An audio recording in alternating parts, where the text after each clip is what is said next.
જ્યારે કોઈનું હૃદય ધબકવાનું બંધ થઈ જાય અને તેની જિંદગી માત્ર મશીનના સહારે ચાલે, ત્યારે એ ક્ષણોની રાહ જોવી ખૂબ ભારરૂપ હોય છે.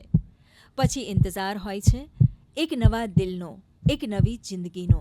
છેલ્લે લગભગ 2022ના એન્ડથી મારું ઇકો કરાયો હતો, તો એટલે એમાં ખબર પડી કે મારું હાર્ટનું પમ્પિંગ 10% થઈ ગયું છે.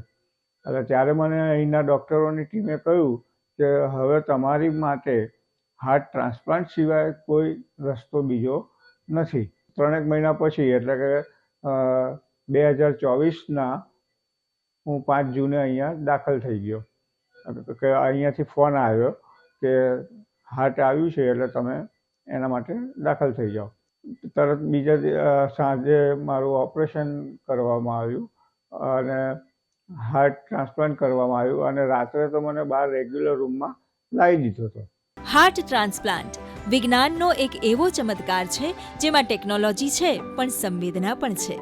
અમદાવાદનું UN Mehta institute of cardiology and research centre જે ઘણા હૃદયોને જીવતા રાખવાનું કારણ બન્યું છે. હવે એક સામાન્ય વર્ગના માનવીને યા વ્યક્તિને આટલા 50 લાખ ખર્ચ કરવા યા 25 લાખ ખર્ચ કરવા એ બહુ જ મુશ્કેલનો વિષય છે. કદાચ એના કારણે પેશન્ટ્સ આપણા હોસ્પિટલ સુધી યા હોસ્પિટલમાં આવ્યા પછી પ્રોપર ટ્રીટમેન્ટ કદાચ ના કરાવી શકતું હોય. કદાચ કોઈ કારણસર જો કોઈ વ્યક્તિ, સામાન્ય વર્ગનો વ્યક્તિ, મિડલ ક્લાસનો વ્યક્તિ, એને જો PMJY કાર્ડ ના હોય તો એવા વ્યક્તિઓને પણ 25 લાખ કે 50 લાખ રૂપિયા ખર્ચ કરવો બહુ જ મુશ્કેલ ભર્યો હોય છે. તો એવા લોકો માટે UNM ફાઉન્ડેશને આપણે યુએન મહેતા ઇન્સ્ટિટ્યૂટ સાથે એક MOU કર્યું છે.